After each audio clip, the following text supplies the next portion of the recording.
What is up, YouTube? I am back after an absolute banger of a first video.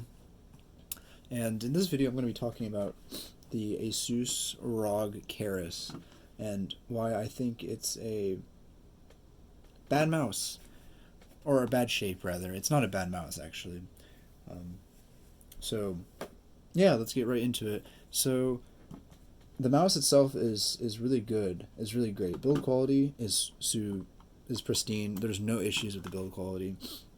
The sensor is flawless. 3389. I think the wireless version is like a 3335.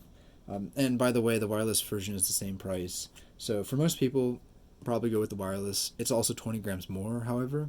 So I picked up the wired version because I don't really care about wires and I prefer the weight savings. And so, but that aside, the weight is very good. The weight balance is great. It feels very distributed throughout the shell, which is absolutely fantastic. The sensor is flawless.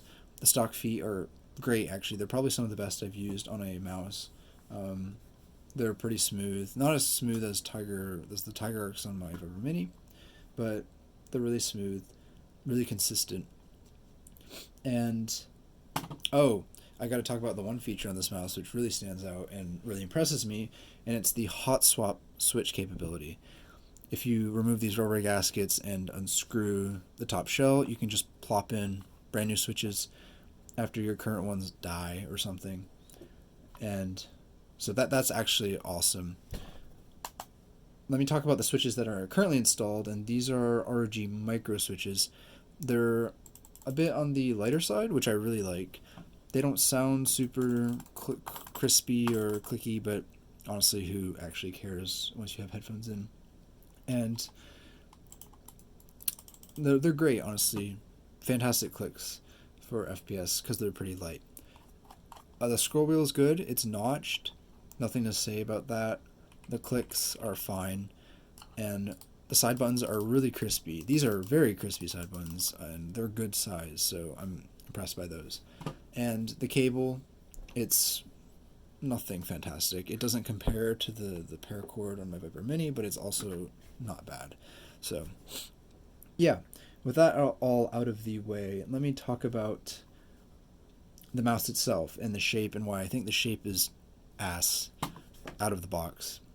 So, the shape itself, I uploaded a video very briefly talking about the KERIS, and I compared it to the G403.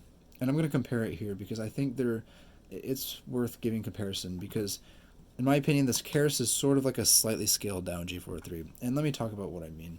So the G403, it's designed, very interestingly actually, it's designed to explicitly brace the hump of the mouse against the right side of your palm. Or the left side, rather. It depends on what you look at it.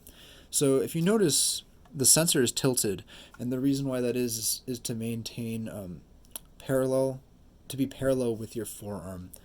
I don't know how much that actually matters, but it's just something interesting. But this mouse is explicitly designed to be braced against your right side of your palm. So as such, it has a left side curve or flare in the back.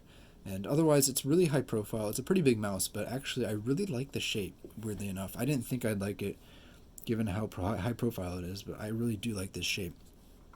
But anyway, I'm not reviewing the G403, but I want to talk about the KERIS shape.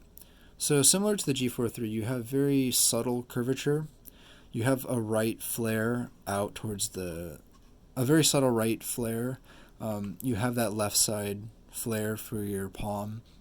But otherwise, it's actually less aggressive in a way compared to the G403. And that's my first point of criticism. I think this mouse it's like holding, it doesn't feel like it's actually molded for any sort of hand or grip style. So you may or may not like that. It's very much like you're holding just like a blank mouse, blank ergo mouse, so to speak.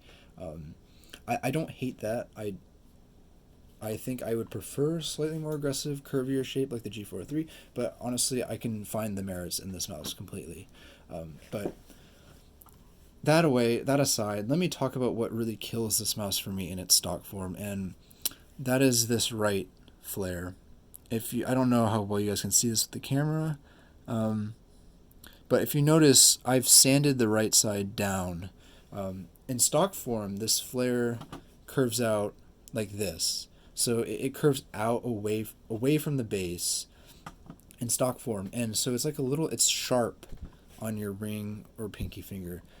I know people are complaining about this mouse button. On my grip, it doesn't affect me. I have 19 by 10 hands, just do a claw grip, and I curl my fingers like that. So that doesn't affect me. But however, the sharpness of the base affects me, and it gives you less grip because it keeps your fingers off of the pad, and you can't really wrap them around the mouse, so to speak. And it kills the mouse for me. Like, I aimed well with it, but I just didn't have a solid grip on it. And it doesn't help that the coating is not exactly grippy. I really love these rubber grips on the G403. I wish that was more, more common and more mice. But yeah, so what I did is I took some 150 grit sandpaper and I just added a very, very shallow curve so that it's mostly flattish and kind of concave towards the base. And that basically fixed all the issues I had with the shape.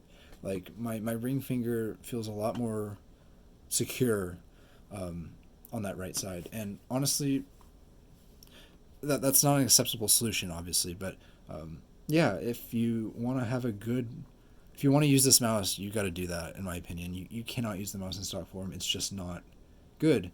You don't have a good grip. So yeah, let me talk about who this mouse is for, because it's a little bit weird, even with this, even with the side shaved off. It's a very small mouse, so if you're trying to palm grip this, you gotta have small hands. Again, I have 19 by 10 hands, and it's really good in a claw grip, like an aggressive claw sort of deal. I am really well with this. It's about the same size as the Viper Mini, like from top down, I guess. However, the Viper Mini is a lot more aggressive and it's a lot narrower. So they're completely different in the hand, but that's just a shape comparison sort of deal that you can do. But yeah, nothing really to say else besides except that ASUS engineers should watch this video and fix the shape on this mouse, because they have a banger mouse. I really wish all mice had feet like this, had a flawless sensor, fantastic click latency, and hot swappable switches to boot. But sadly, just the shape is just a slight letdown.